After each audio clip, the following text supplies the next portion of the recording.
তৃতীয় সেশন একজন আসে নাই।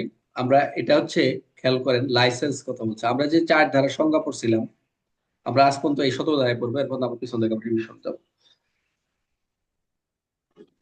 এটা কোনো রিটেনের কোনো প্রশ্ন না, এটা জাস্ট হচ্ছে আপনার জানার জন্য, এবং এটা হচ্ছে এমসিকিউ। শুরুতে আমরা যেটা দেখতে পাচ্ছি, এবং এখানে যে পয়েন্টগুলো রয়েছে ক খ গ ঘ ম চ পর্যন্ত প্রায় 6টি অপশন রয়েছে। লাইসেন্স সংক্রান্ত কিছু কথাবার্তা রয়েছে। সরকার যে লাইসেন্স দিবে আপনাকে, একজন প্রশ্ন করছে যে লাইসেন্স লাইসেন্স নিতে হলে সরকার আগ্নেয়াস্ত্র নিতে গেলে বা অস্ত্র নিতে কি কি কি কি শর্তগুলো দরকার। এখানে এরকম কিছু কথা বলা আছে, লাইসেন্সের জন্য আলাদা বিধিমালা রয়েছে, এবং এই লাইসেন্সের বিধিমালার ক্ষমতা কার রয়েছে? সরকার রয়েছে। কিভাবে করবে সরকার? কিভাবে করবে? অবশ্যই এটা একটা ওই যে বললাম যে বিজ্ঞপ্তি দিবে, কি কি শর্ত থাকবে, কোন কর্মকর্তার মাধ্যমে করবে, কিভাবে করবে, কি বিধি প্রণয়ন করবে, কোন বিধি দ্বারা করবে, এবং কার মাধ্যমে সেটা মঞ্জুর করবে। বুঝতে পারছেন বিষয়টা? যেটা হচ্ছে এই লাইসেন্সে পাবে। তাহলে লাইসেন্সের বিধি প্রণয়নের ক্ষমতা কার? সরকার। কিভাবে? সরকার গেজেটের মাধ্যমে। কিভাবে কি করবে? বিজ্ঞপ্তি দিবে, কি কি শর্ত থাকবে, কোন কর্মকর্তার দ্বারা দেবে, আবার কার দ্বারা লাইসেন্স মঞ্জুর করা যাবে, এবং কি কি বিধি প্রণয়ন করতে হবে, সবই সরকার করতে পারবে। যদি তাই হয়, যদি বিধি প্রণয়ন করতে চায়, ওরা যদি আর একটু নিচের দিকে যায়, ক্লাসে আছি, ক্লাসের শেষের দিকে। আচ্ছা, তাহলে আমরা কি দেখলাম? আমরা একটু যাই। লাইসেন্স, প্রথম হচ্ছে লাইসেন্স বলবৎ থাকবে, নির্ধারণ করবে কারো দখলে থাকার জন্য লাইসেন্সের যে একটা ফ্রি, আপনি লাইসেন্সটা নিচ্ছেন, লাইসেন্সের একটা ফ্রি নির্ধারণ করবে। এখানে ইত্যাদি ইত্যাদি কি কি থাকবে, কি কি দিবে, কোন মোতাবেক দিবে, কত কারা নিয়ন্ত্রণ রাখবে, কারা পরিদর্শন করতে পারবে, মজুদের নির্দেশ দিতে পারবে, এরকম অনেক কথা রয়েছে। এবং আপনি যদি লাইসেন্সের অধীনে যদি কাজ করেন, লাইসেন্সের অধীনে যদি আপনি যদি কাউকে লাইসেন্স যারা আছে কেউ যদি ডাকে, কোনো সরকারি কর্মকর্তা বা কোনো যাদেরকে ক্ষমতা আছে ডাকা হয়, লাইসেন্সে আবরণ মানে লাইসেন্স দেখতে হবে, এবং তারা সেখানে উপস্থাপন করবে এবং হিসাবও নিতে পারবে। এই ধরনের বিভিন্ন কথাবার্তা এখানে বলা রয়েছে। আমরা যদি একটু এটাকে মনে রাখার জন্য যদি দেখি, জাস্ট এটা এটা মুখস্থ করার দরকার নেই।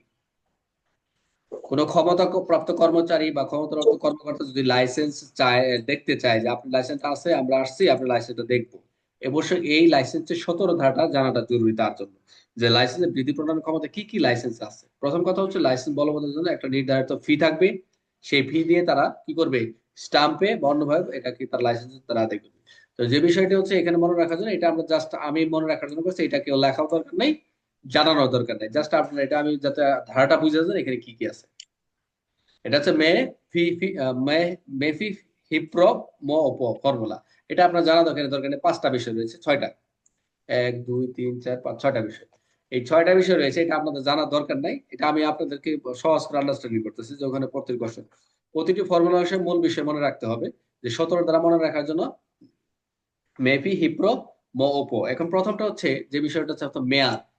প্রথম ক্লোজ ক, যেটা ক্লোজ ক হচ্ছে মেয়াদ, হচ্ছে মেয়াদ নির্ধারণ করা আছে এখানে, যে লাইসেন্সটা আপনি পাচ্ছেন, যে এটা মেয়াদ কতদিন থাকবে সরকার নির্ধারণ করবে, কতদিন এটা লাইসেন্স বৈধ থাকবে, এটা একটা বোঝানোর একটা বিষয়। ওখানে ওইভাবে যা আপনারা যদি 17 দ্বারা পড়েন, মাথার এদিক দিয়ে যাবে আর ওদিক দিয়ে যাবে, যে 17 দ্বারা কি লাগছে, কিন্তু এটা যখন পড়বেন আপনারা ক্লিয়ার হয়ে যাবে, একটা 17 দ্বারা ক্লিয়ার একটা কনসেপ্ট আপনাদের মাথায় থাকবে। তাহলে প্রথম হচ্ছে মেয়াদ নির্ধারণ করবে, কি করবে? সরকার করবে, অফিসিয়াল গেজেটের মাধ্যমে যেভাবে সরকার নির্ধারণ করবে। তো মেয়াদ নির্ধারণ ক্লোজ এগে নির্ধারণ করবে লাইসেন্সের মেয়াদটা কতদিন থাকবে। এরপরে বলছে যে খতে বলছে ক্লোজ ফি নির্ধারণ। ফিটা কি? সরকার ঠিক করে দিবে লাইসেন্সের জন্য কত টাকা দিতে হবে, স্ট্যাম্পে দিবে, অন্যভাবে দিবে। প্রথম হচ্ছে কি দিল? প্রথম হচ্ছে মেয়াদ, পরটা ফি নির্ধারণ করলো। সবাই বুঝতেছেন কথা? দেখা যাচ্ছে স্ক্রিনটা? এটা বললেন। আচ্ছা, ফি নির্ধারণ করলো কত দেখা টাকা। যাচ্ছে স্যার। আচ্ছা, এরপরে হিতে হচ্ছে হিসাব রেকর্ড। লাইসেন্সদারিকে অবশ্যই নির্দিষ্ট ফর্মে একটা হিসাব রেকর্ড রাখতে হবে, সরকারি কর্মকর্তা দেখাতে হবে যে একটা হিসাব আছে, যে আপনি কত লাইসেন্সে পরিবর্তন করলেন, কত তারিখে রিনিউ করলেন। নির্দিষ্ট ফর্মের একটা রেকর্ড থাকবে, এটা ফি হিসাব রাখবে, রেকর্ড রাখবে। তারপর হচ্ছে প্রবেশের ক্ষমতা 5 বা 6, যেটা হচ্ছে আমরা, এটা কিন্তু সরকারি কর্মকর্তাকে দিবি। এই যে সরকারি কর্মকর্তা অধিকার দেওয়া হবে যে আপনি প্রবেশ করবেন এবং পরিদর্শন করবেন। যদি অস্ত্র আইন থেকে প্রশ্ন করে যে অস্ত্র আইনে যে প্রবেশ পরিদর্শন, তখন আপনি ওই ক্লোজে লিখতে পারেন যে যারা অস্ত্র তৈরি বা গুদাম ঘরে প্রবেশ করার ক্ষমতা রয়েছে, প্রবেশের ক্ষমতা খুবই ইম্পর্টেন্ট 17 এই অপশনটাতে গিয়ে, যে সরকার কর্মকর্তার ক্ষমতা দেওয়া আছে যে অস্ত্র তৈরির গুদাম বা তৈরি যেখানে প্রবেশ পরিদর্শন করতে পারবে, প্রবেশের ক্ষমতা। এখন হচ্ছে মজুদ প্রদর্শন, মজুদ যেখানে আছে প্রদর্শন করে রাখবে যে এই মজুদ আছে। ক্ষমতাপ্রাপ্ত কর্মচারীর চাহিদায় আই রিপিট, ক্ষমতাগত কর্মচারীর চাহিদা লাইসেন্সধারীকে তার কাছে থাকা সমস্ত গুলা মজুদ দেখাতে হবে, যে কি কি আপনার মজুদ আছে এটা দেখাতে হবে। এই 17 ধারা লাইসেন্সের যে বিধিমালায় যে এই বিধিমালা আছে, ওতে হচ্ছে উপস্থাপন বা প্রদর্শন। আই রিপিট, হচ্ছে উপস্থাপন। সরকারি কর্মকর্তা যদি ডাকে লাইসেন্সধারীকে তার লাইসেন্সের আওতাভুক্ত যে আপনার রয়েছে তার অস্ত্র, গোলাবারুদ, সামরিক সম্পারের উপস্থাপন হিসেবে দেখাতে হবে। তাহলে আমরা যদি এটা মনে রাখি, এক লাইনে ধারা 17 লাইসেন্সের মেয়াদ, ফি, হিসাব, পরিদর্শন, মজুদ দেখানো, অস্ত্র।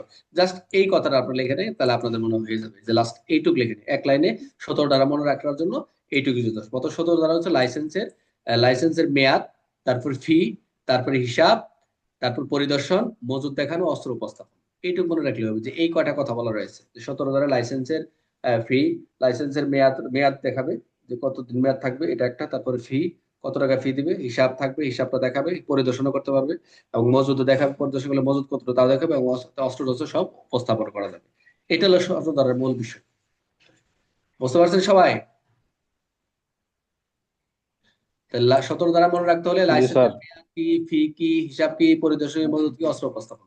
এই কটা মনে রাখলে আপনি এই 17 ধারাকে আপনি নিজের মতো করে লিখতে পারবেন। এখন যদি আপনারা এখানে যান, আমি আপনার সারাদিন টাইম দিব, সারাদিন না, আমি 1 সপ্তাহ টাইম দিব আপনাদের। আপনি যদি মুখস্থ করে দিতে পারেন ক্লাসে, তাহলে আপনার পুরস্কার দেবো এই তার। আমি নিজেও পারি না, আপনিও পারবেন। আমি নিজেও পারি না, এখানে যা আছে এখানে পারবো, মানে হুবহু পারবো না। কিন্তু যখন আমি এটাকে এইভাবে উপস্থাপন করলাম, যে এই লাইনে সর্বশেষ যে মেয়াদ, লাইসেন্সের মেয়াদ বা ক খ দেখেন 6টাই আছে, আপনি আপনার মতো করে লিখবেন লাইসেন্সের মেয়াদ, ফি, হিসাব, পরিদর্শন, মজুদ দেখানো, উপস্থাপনের কথা বলা হয়েছে। তাহলে আমরা 17 দ্বারা এখানে কি পাইলাম? লাইসেন্সের বিধি প্রণয়নের ক্ষমতা। ক্ষমতা কার? সরকারের। সরকার। তাহলে আমি প্রশ্ন করি, 17 ধারা অনুযায়ী লাইসেন্স মঞ্জুরের নিয়ম শর্ত নির্ধারণ ক্ষমতা কার? অবশ্যই সরকার। দুই, সরকার। লাইসেন্স লাইসেন্স কত মেয়াদ পর্যন্ত বন্ধ থাকবে কে নির্ধারণ করবে? অবশ্যই সরকার বিধি নির্ধারণ দ্বারা। আচ্ছা, সরকারের বিধি দ্বারা লাইসেন্সের জন্য এতে ফি প্রকাশের কিভাবে মাধ্যমে। নির্ধারিত হবে? অবশ্যই সরকারের বিধি দ্বারা। বিধি দ্বারা।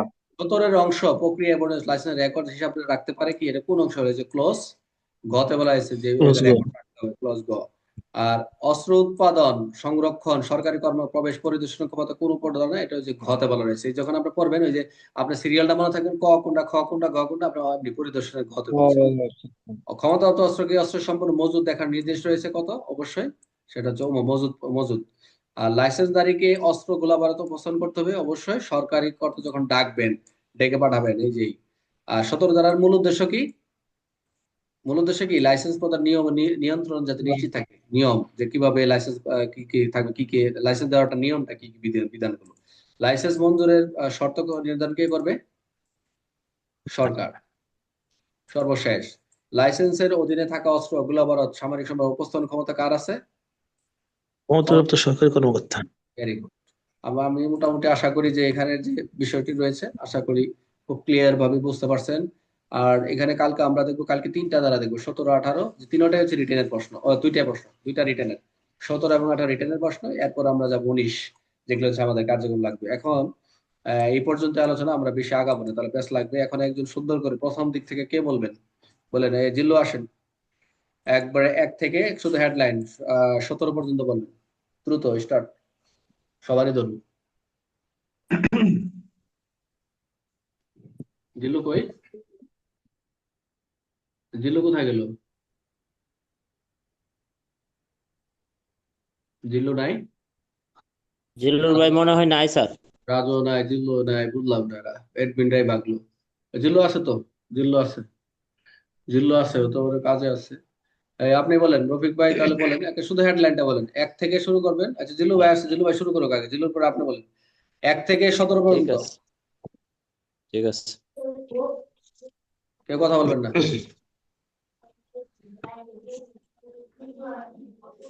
বলেন জিল্লু ভাই, বলেন 1 থেকে 17 পর্যন্ত বলেন, শুধু হেডলাইন। এক ধারায় বলতেছে স্যার হচ্ছে সংক্ষিপ্ত শিরোনাম ও আওতা। 2 ধারায় বলতেছে যে কার্যকারিতা, অর্থাৎ কবে কার্যকর হবে এই আইনটা। আর 4 ধারায় বলতেছে হচ্ছে 2টা সংজ্ঞা পড়ছি আমরা 4 ধারায় স্যার, অস্ত্র শস্ত্র আর হচ্ছে লাইসেন্স। 5 ধারায় পড়ছি আমরা স্যার হচ্ছে উৎপাদন, রূপান্তর ও বিক্রয়। লাইসেন্স ব্যতীত উৎপাদন, বিক্রয় ও রূপান্তর করা যাবে না। 6 ধারায় আমরা পড়ছি আমদানি ও রপ্তানি করা যাবে না লাইসেন্স ব্যতীত। 7 ধারায় আমরা পড়তেছি যে মজুত করা যাবে না, লাইসেন্স ব্যতীত বা সরকারের অনুমোদন ব্যতীত কোনো অস্ত্রশস্ত্র এগুলো মজুত করা যাবে না। 10 ধারায় পড়ছে আমরা হচ্ছে অস্ত্রশস্ত্র পরিবহন করার নিষেধ। 11 ধারায় পড়ছি স্যার আমরা যে কোনো তল্লাশি ঘাঁটি স্থাপন করার ক্ষেত্রে সরকার কর্তৃক যে স্থান নির্ধারণ করবে সেই স্থানে তল্লাশি ঘাঁটি স্থাপন করতে হবে। 12 ধারায় পড়ছি স্যার আমরা বিনা পরোয়ানায় গ্রেপ্তার, অর্থাৎ কোনো সন্দেহভাজন ব্যক্তি যদি কোনো অস্ত্র সন্দেহজনক ভাবে ঘোরাফেরা করে সেই ক্ষেত্রে আমরা বিনা পরোয়ানায় গ্রেপ্তার করতে পারবো। 13 ধারায় পড়ছি স্যার আমরা লাইসেন্স ব্যতীত কোনো অস্ত্র শস্ত্র বহন করা যাবে না। 14 ধারায় পড়ছি আমরা স্যার লাইসেন্স ব্যতীত কোনো অস্ত্র শস্ত্র দখলে রাখা যাবে না। আর 15 ধারায় আমরা পড়ছি স্যার লাইসেন্স ব্যতীত কোনো অস্ত্র শস্ত্র সরকার কর্তৃক হচ্ছে কতিপয় স্থান, নির্দিষ্ট যে স্থান করে দিয়েছে কতিপয় স্থান ব্যতীত অন্য কোনো স্থানে অস্ত্র রাখা যাবে না। আর 16 ধারায় আমরা পড়লাম স্যার হচ্ছে 16 ধারায় পড়লাম স্যার যে ফর্মুলাটা আমরা পড়লাম বেজাফি নিবা, এই যে বিশেষ ক্ষেত্রে ইয়াতে আমরা বিশেষ ক্ষেত্রে সরকার থানায় অথবা লাইসেন্স ডিলারকে জমা দিতে হবে। বিশেষ ক্ষেত্রে অস্ত্রের লাইসেন্স বাতিল হলে বা সরকার কর্তৃক নির্দেশ হলে সেই ক্ষেত্রে থানায় বা ডিলারের কাছে জমা দিতে হবে। আর 17 ধারায় আমরা পড়লাম স্যার হচ্ছে লাইসেন্সের বিধিমালা। 17 ধারায় পড়লাম হচ্ছে লাইসেন্সের বিধি প্রণয়নের ক্ষমতা কার? সরকারের হচ্ছে বিধি প্রণয়নের ক্ষমতা। কোন কোন জায়গায় এই বিধি প্রণয়ন ক্ষমতা প্রয়োগ করতে পারে সেই বিষয়ে 17 ধারায় বলা। Very good. এখন হচ্ছে